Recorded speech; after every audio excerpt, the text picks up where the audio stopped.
I caught my wife, Celine, cheating on me on a random Tuesday afternoon. I had come home early from work because of a stomach bug. When I walked into the bedroom, she was in our bed with her coworker. She didn't panic. She didn't cover herself. She just looked at me and said, "This isn't what it looks like." The divorce happened fast. She kept the apartment. I kept my sanity. What I didn't expect was losing my entire family. My parents had loved Celine from the moment I introduced her 6 years ago. She called my mom every Sunday. She baked my dad's favorite pie for his birthday. She remembered every holiday. So when I told them she cheated, my mom's first response was, "Are you sure you weren't neglecting her?" My dad didn't even react. He just kept reading his newspaper. Then came Thanksgiving, the first family gathering after the divorce. I walked into the house and froze. Celine was sitting at the table, in my usual seat, helping my mom with the gravy. "What is she doing here?" I asked.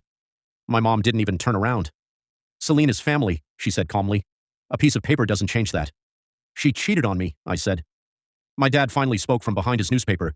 "People make mistakes. You need to grow up and move on." I couldn't believe what I was hearing.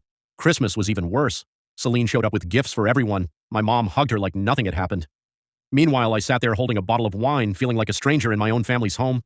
My sister pulled me aside and whispered, "Just let it go. Mom and Dad love her. Fighting it makes you look bitter." That's when I realized something painful. My pain didn't matter. But Celine making my mom happy did. By Easter, things got even stranger. Celine started posting pictures online with my parents, brunch photos, backyard barbecues, my dad teaching her how to grill. She was living my family life, without me. The final straw was my birthday, my own birthday. I walked into my parents' house and saw Celine standing in the kitchen, holding a cake. My name was written on it. My mom smiled proudly and said, "Isn't that sweet? She remembered your favorite flavor."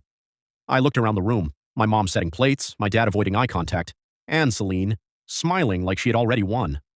That's when I said quietly, "I'm done." My mom laughed nervously. "Done with what?" "With this. With all of it." Then I looked directly at them. "You chose her. Every single time you chose her. So I'm going to stop making you choose." And I walked out. This time, I didn't come back. I stopped answering calls, not out of anger, but out of exhaustion. 3 months passed. My mom left voicemails saying I was being dramatic. My dad sent one text. "Your mother is upset. Call her." 6 months later, my mom showed up at my apartment. She asked me, "Why are you doing this to us?" I told her the truth. "I'm not doing anything to you. I'm just not going to places where the woman who betrayed me is treated like the guest of honor." "She's like a daughter to me," she said. "And I'm your actual son," I replied. For the first time, she had no answer. Last week, my sister called.